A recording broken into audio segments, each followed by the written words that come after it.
You've never heard of the Millennium Falcon? Should I have? It's a ship that made the castle run in less than 12 parsecs. Hey guys, welcome to Castle Run Weekly. My name's Kristen. And I'm Danny. And welcome to our Resistance show. 5, 4, 3, 2, 1. Can you imagine what it's like to be an ace pilot? This is your chance to make that dream come true. You've got something special. I see it. I've got a mission for you. So we just got done watching Star Wars Resistance, the premiere 1-hour episode. And Kristen, first thoughts. What did you think? I'm pretty excited to see where this series is gonna go. I liked it a lot. I was if you've been listening to our previous episodes, you probably know that I was a little weary about the anime look to it and kind of the cartoon style, but honestly, during the show, watching it, I didn't even notice. Absolutely. Like, nothing about it bothered me. Yeah. And I remember you even said something about, like, wow, these scenes look really cool. And I was like, oh my god, yeah, they do. And I was like, that's the first time I've even thought about, the fact of how it looks. So, Yeah. what are your thoughts, Danny? Well, and to your point with the art style and everything, like, I mean, it looked like living art. It did. Like, it was really cool the way that everything came out, because it's different with full 3D animation, like with Clone Wars and Rebels. You're not able to really paint those palettes like I feel like Resistance was able to. There was a scene or a couple scenes where Kaz was sitting out on the edge and everything, and he was just kind of looking up at the stars and stuff like that, or looking out at a sunset and everything. And you even made the comment, you're like, wow, that's really pretty. Yeah. Yeah, the colors are very vivid and very there. Like, there's no, like, is that blue? Is that blue? Like, no, honey, it's blue.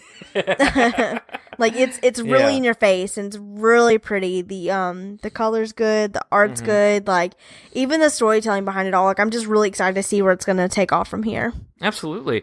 I completely agree. And without getting into spoilers for this little portion, because we will get into spoilers later in the episode. Yes, we will. But without getting into spoilers, I mean, with the art design, where everybody was like, oh gosh, it looks terrible, and we were, like you said, even both of us were kind of like, I don't know. Like, even from the get-go, like, from scene 1, I was in. Like, it was really cool. Now, the episode, it's not necessarily slow, but it is uneventful at times. Because it's setting the characters and things like that, where it's more so kind of telling a story.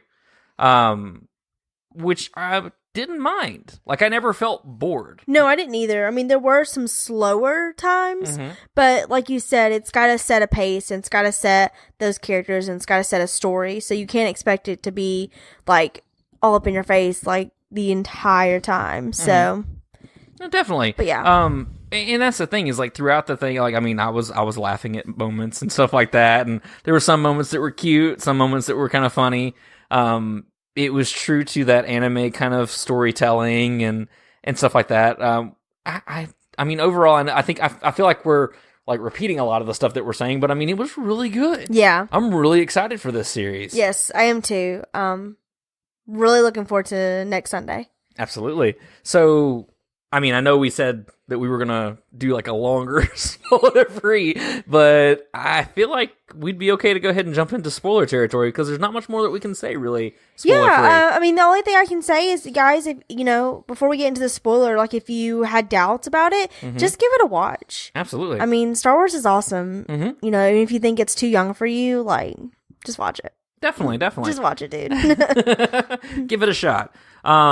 So, this is Resistance Season 1, Episode 1. Yes. The very first one. The very first. First thing I can say, and I'm not trying to start a turf war of any kind. Oh, yes, you are. But the first thing I can say is I actually liked this first episode much more than I liked Episode 1 of Rebels. Nothing against Rebels. I love that series. But I think I've said in prior episodes with us that Rebels kind of, and it's kind of weird to say, because yes, it's made for kids and for all ages, but it's for a younger audience. But it starts off a little more immature, reaching for those kind of younger jokes, I guess you can say. where there were times where I was kind of like, it's kind of not for me. And like, it was kind of like, okay, well, maybe this Star Wars show isn't for me because it felt much, much younger. I never felt that way with Resistance. It felt like just a good story. It did. There was the over-exaggerated everything. There was. But it felt like it was part of the style. It was. I mean, there definitely was those moments that were definitely more geared towards younger generations, but I mean, we still giggled. Like, absolutely. Things were still funny to us, you know what I mean? Like, there was never anything in it that felt really too immature, I guess. Yeah, it felt like a Star Wars show for all ages. It did. So yes, it's a cartoon. Awesome. Our favorite parts of Star Wars are the cartoons, in all honesty, because that's where you dig into the deepest story and everything.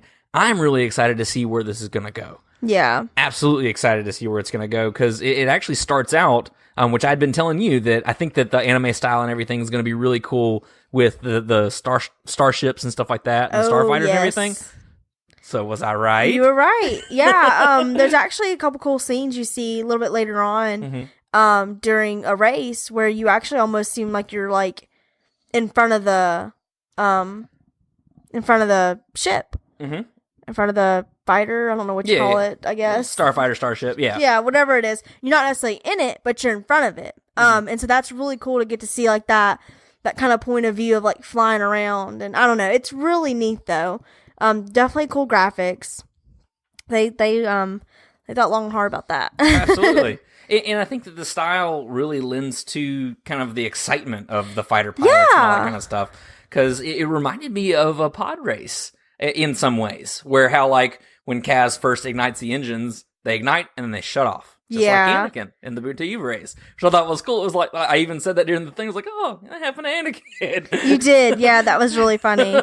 And so it was just like last minute, but it gave it kind of a cool angle for his ship to take off in, because the other one was just like straight off. His jumped all the way down to the water and then just took off. I think we saw that in the trailer too.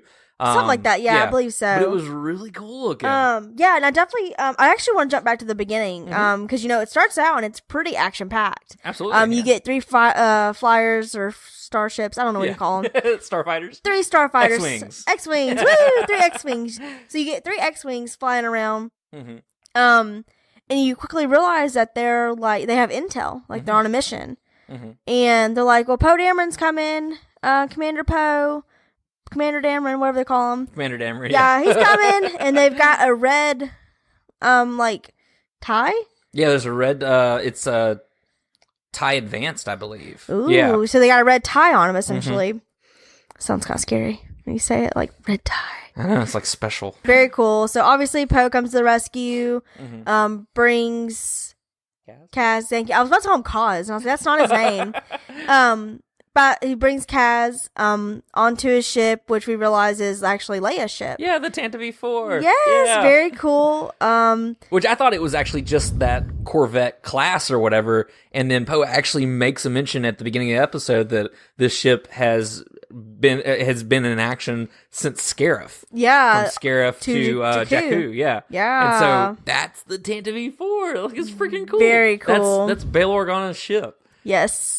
I thought that was really cool establishing in that way. Yeah, it was. And then he talks about how he's got to go talk to Leia Organa. And y'all, I cheered up. I sure did. As soon as, I mean, I knew she's in there too because the latest trailer gave us that. But I didn't know I should be there so soon. You never prepare for it though. No, you don't. Like anything with Leia now, like, ugh.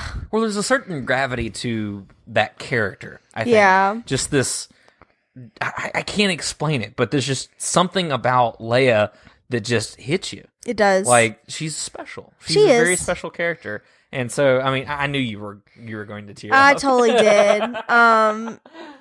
So then we actually see her as a hologram.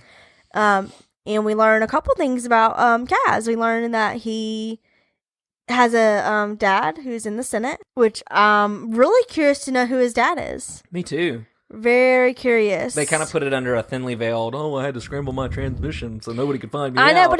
But yeah. His voice sounded kind of familiar, but I mean, honestly, it could have just been like one of the many Star Wars actors that have always like hopped around. Well, for half a second, I thought it might have been Santo from Rebels, But then I remembered he didn't make it out of Rebels, so it couldn't have been his dad. Oh, no, because he wouldn't have been able to talk to him. Right. That would have been a whole other kind of the Force if that were the case. Force holograms. Oh, okay. Moving on. And before we move on from the Tantive 4 too, I did want to add, I really liked that Rose is not the only one depicted as the swoon by the Resistance heroes. Oh, with yeah. the doing, talking, and all that kind of stuff. Kaz had his own moment where he was like, tell her I said hello. Hey. He's like, tell Leia, tell Organa I said, hey, what? Yeah, and then the droids make fun of him. Oh, yeah. That's very funny. Yeah, his droid's really cool, too. C4? I think it's C2? C4.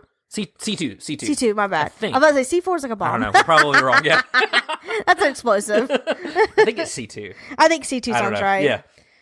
Yeah, it is, because I thought he said AC2 earlier. Yeah. And I was thinking Ace, like, but no, that wasn't it. It was, he said, hey. I just can't hear. We didn't get to watch it in subtitles, guys, okay? Yeah, no subtitles this time. Yeah. We actually watched it live. We did! It was unusual for us. Very unusual. But is there anything else we want to add right there about Kaz or anything? I know. I really liked that. I even mentioned it the first when they were escaping Von Reg, the red TIE fighter pilot, that Kaz used Poe's maneuver from The Last Jedi. Oh, yeah. His little Fast and Furious slide over the Dreadnought. Kaz did that. And I was like, okay, that's pretty cool. Not that it influenced one or the other, but I thought it was interesting. An interesting callback, I thought. Yeah, I think Poe sees a lot of himself in Kaz, and that's because he mentions a few times that he sees something in him. He's not exactly sure what that looks like, but he says he he's got knows an eye it for this kind of thing. Yeah. Whatever that thing may be. Exactly, that's what he says. I was about to word it completely wrong. So glad you saved me. Ooh, thank you, Danny. But I think he sees a lot of himself in him, and so essentially he takes him over to an old fueling station. Am I right? The Colossus. I think the Colossus, yes, which is really cool. Very, very large. Lots of people on it. Like doing throughout the previews and trailers and stuff, I didn't realize there was so many people on it. Like it's literally more sparse of people and everything. It did. It's an actual like it's almost like a functioning planet in a way. Oh yeah. There's tons of people on it. They have like their own little jobs that they do, their own little markets. It kind of reminded me of Mos Eisley. The it way that kind of does. Like as they're walking in, they kind of played it. We got the guy getting thrown over the side and all this other kind of stuff. That was funny too. It's like, what was that with the guy in the falling? It's like, don't think about it. Don't think about it. How do you not think about it? But like, I mean, it's a rough and tumble kind of place and everything. It is. And I like that. I We love see that. Niku.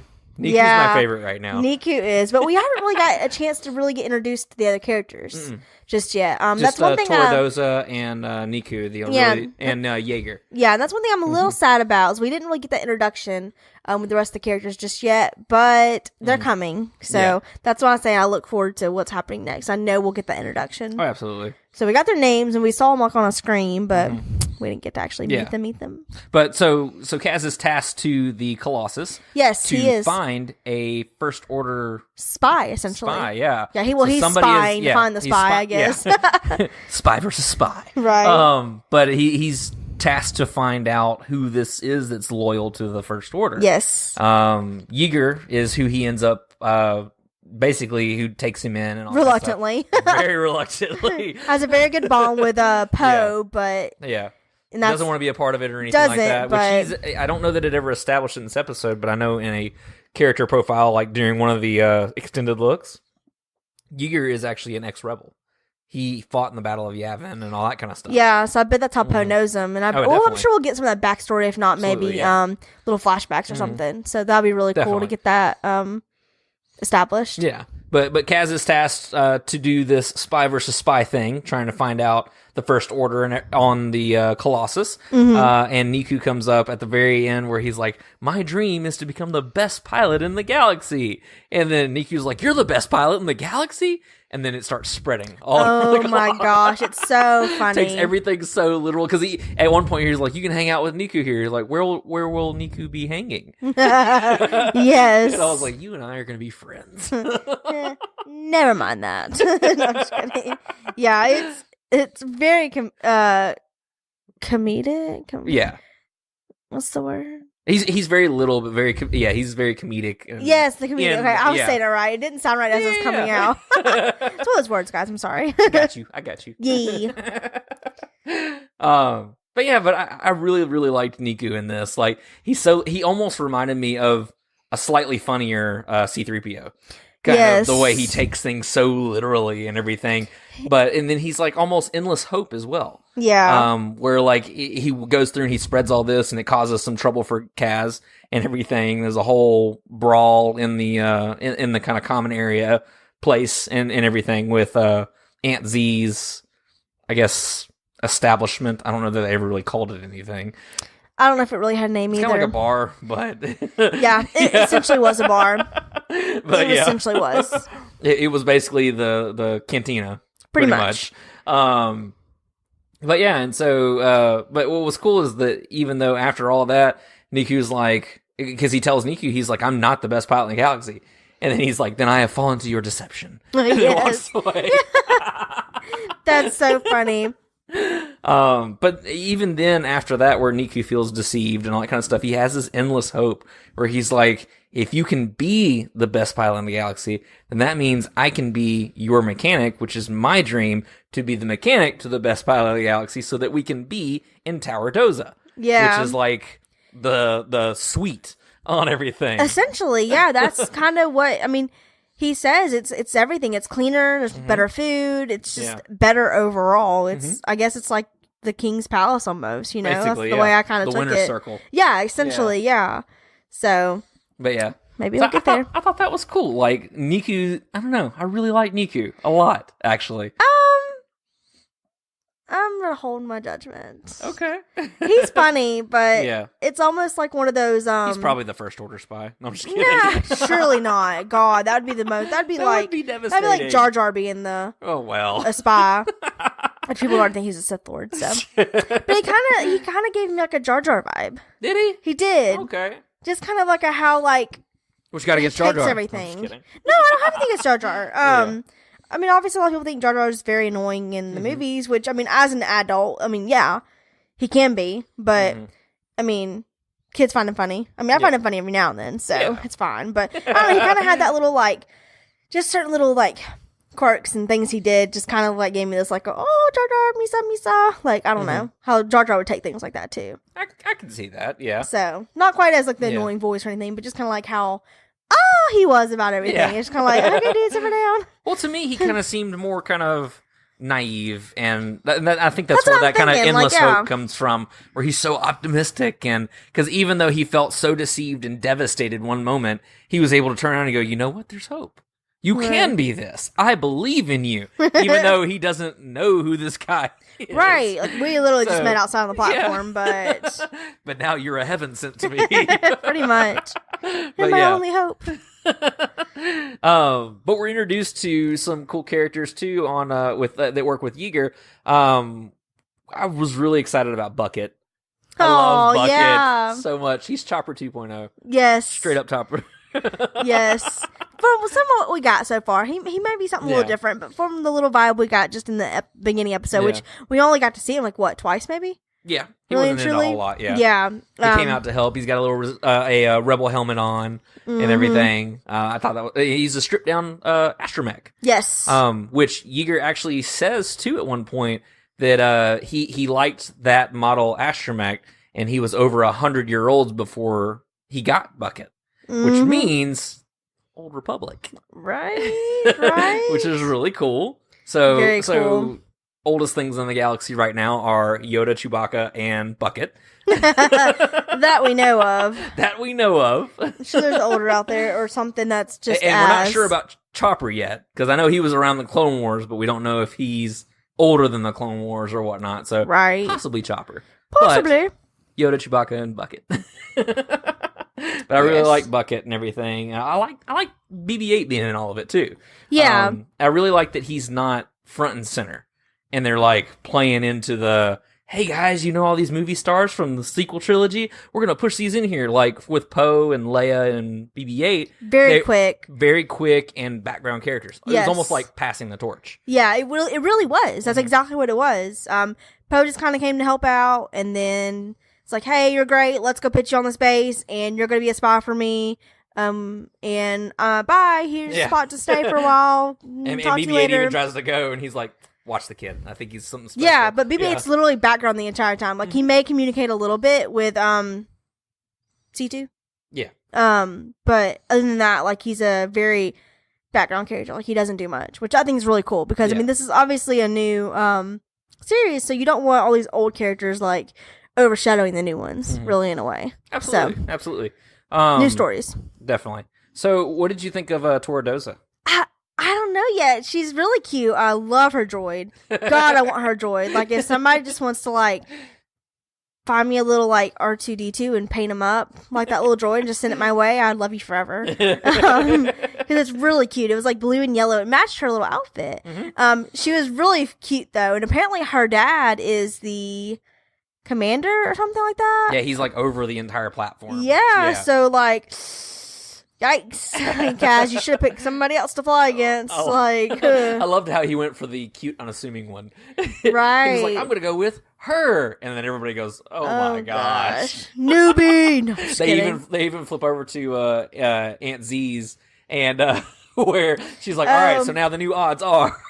Right. And they've got worse. They really did. That was really funny. Yeah. But she's really cute. I like her droid. I like how she was like, I hope you survive. Yeah. Nobody's survived a race on me yet. And she kind of just walks off and you're kind of like, oh God. Right. Like, she almost gives you like crazy girl vibe. Where it's like, she might come at you with a knife if you're not careful. And I'm just kidding. I'm just kidding. But she is really cute though. Oh, absolutely. I agree. I'm excited to see more from her and everything because I'm excited to see more from her because I think that she's going to become really a central part in everything that Kaz does. Kind of the Sabine to Ezra kind of deal is what I got. But we didn't get much out of any of the other races or anything like that in this one. Yeah, so, Sabine's just not as preppy. That's true. Yeah, she's not quite as perky as Tora is. But I liked her though, and she's a great pilot too that we see, which I thought was really cool to see. Somebody like we said that's so unassuming. That's just so that you see the talent come through. Yeah, and it's not all about how she looks or how she acts. I guess or is perceived or anything like that. The little girl, whatnot. Right. Like, she knows her stuff and she can kick butt. Yeah, she can. I think that's what we're gonna see throughout all these characters. Though. I think we're gonna see all of them have these like underdog characteristics, but they're all gonna be like, oh my God, like, dude, you're cool. Like, so that's something and before we move on to the final race on everything, that's something that I was thinking about throughout this entire show is that I feel like there's a lot more diversity in this show. Oh yeah. Displayed. Because I mean with the other ones and not to knock anything else or to say that it was a negative in any way, but like with Rebels, I didn't feel like there was a whole lot of diversity. Yeah, you had a couple aliens and things like that, but like in this, we're seeing a lot of diverse characters. Like it looks diverse. It looks does. Star Wars. It does. It's not your regular. I mean, just to say it, your regular white male in the lead kind of thing. It doesn't feel that way at all. It feels like you're in universe. It's not forced in any way or anything like that. I don't know. I love it. I absolutely love it. Yeah, I like that we're seeing a lot more just species. I mean, during one of the bar scenes, we were like, "Hey, that's like a snaggletooth." Yeah. Rhodian. Like, we were just like pointing out all the ones that we could see. Oh, and what were the two part stealers? Somebody in Orca. Oh, it's a chicken and a bat. It's not a bat. It's like a pig more so. He just has bat characteristics. Yeah, his name was like Orca or something like that. The other one was like... It's like Frisk and Orca? I think it was like Flicky or something like that. Flick? Yeah, I think it was Flick, because I would remember that. I think it's Flick. I think it was like Flicky. Because it's Chick Flick. Flacky. I don't know. But he's literally a chicken. Flick? Because Flick is the ant from... I know, but I think it was Flick. Was it Flick? Okay, well, we'll find out. It wasn't Flick, I'm telling you. But anyways, I think it would be funny if it was Flick, because then it would literally be Chick Flick, because he's a chicken. Well, I remember thinking it was like Chicky. So I think that's why I think it was like Flicky or something like that. or Flunky, or I don't know, man. Okay, Anyway, Flacky. we'll have Flocky. we'll have it by the next one. We will. We'll let you know. We don't Because remember. we're straight up recording this immediately after we watch this. We have not watched it more than once. No, we haven't. So we're a lot of these names escape us at the they moment. do, but we'll Other be than better. Gorg, the little frog things, those are pretty Oh. cool. Gorg sounds like porg, but anyways. Anyway. Yeah, he already makes an enemy, kind of, in a way. I love it. He's like, oh, it's so bad that I have to give you up for food because you're kind of cute. And then it just starts gnawing on his hand. He's like, oh, I'll take this one. This is the one. This is the one. You're becoming dinner. Right? I'm gonna eat you.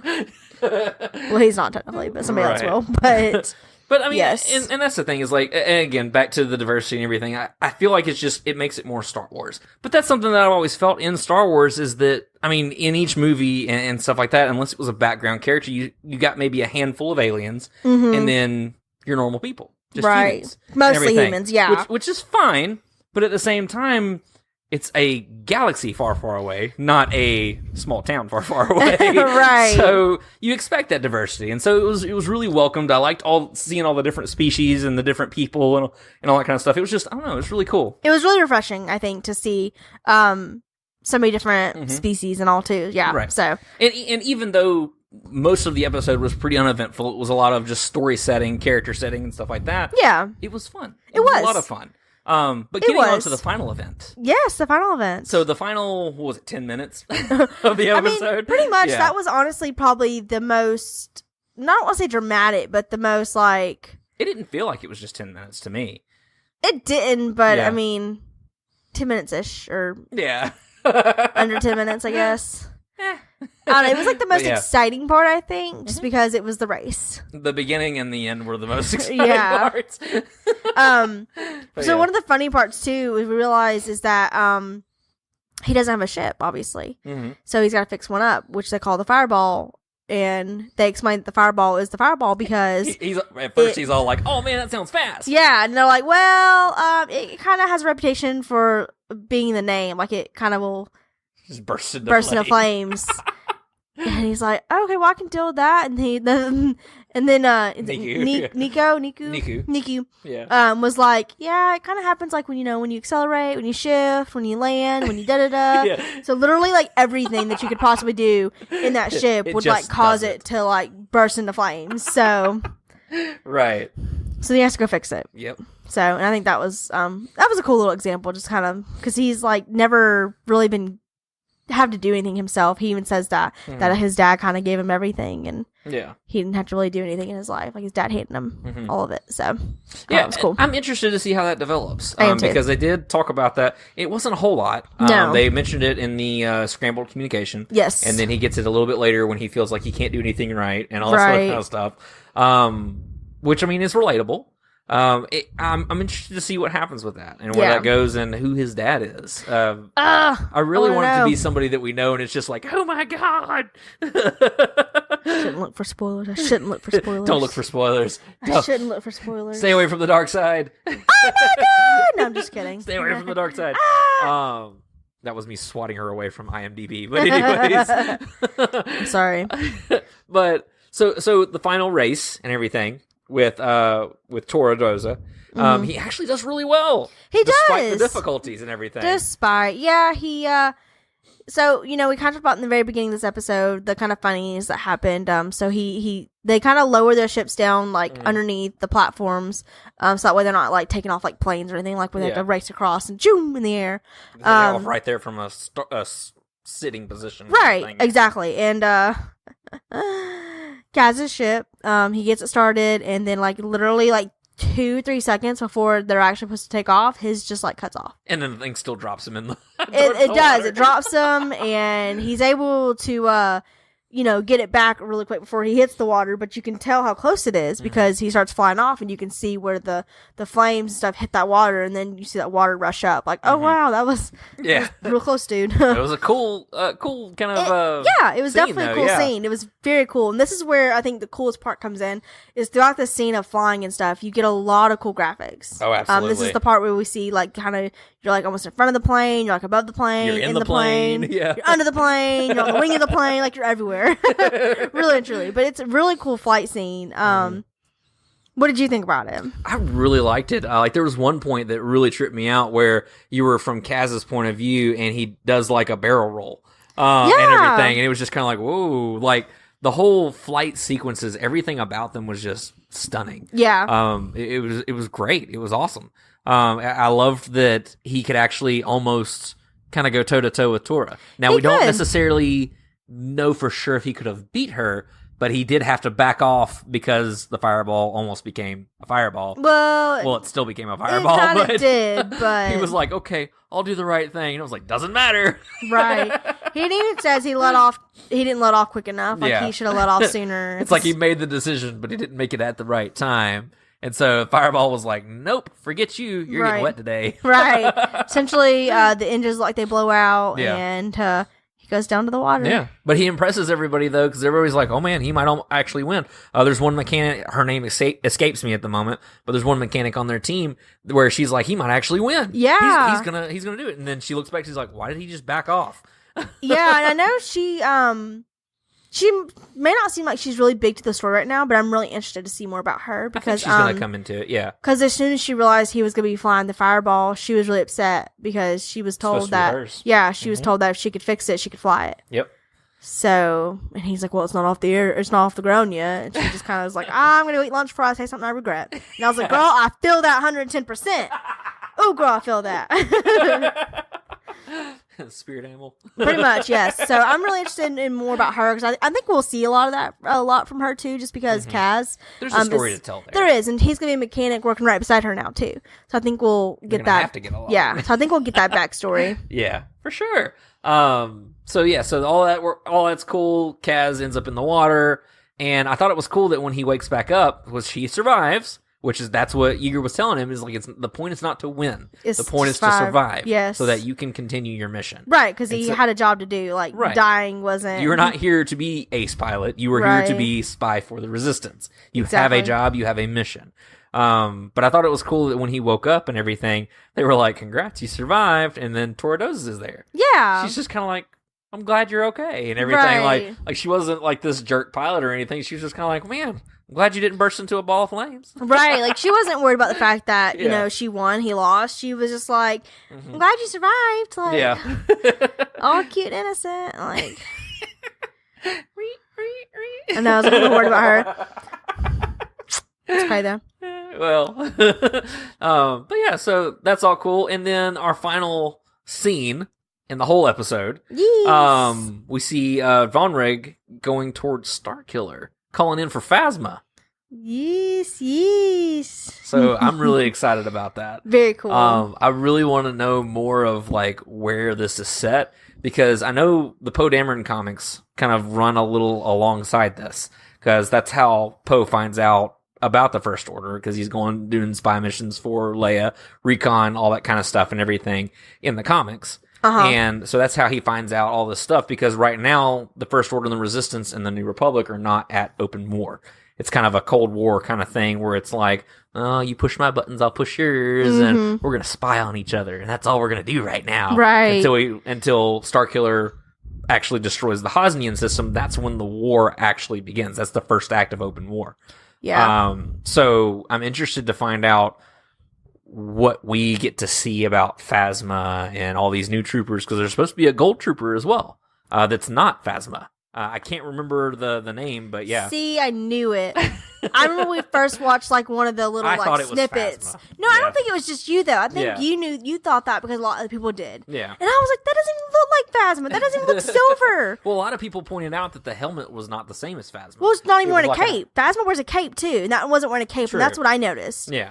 Especially one of the most recent ones too, because I think that one resurfaced too. And it's so quick, though. I could see how just looking at it, it seems like it's Phasma. Yeah. But I remember thinking, like, because I think it went from one scene with the gold one and then scene to Phasma. And I was like, wait a second. Yeah. I was just thinking it was lighting or something like that.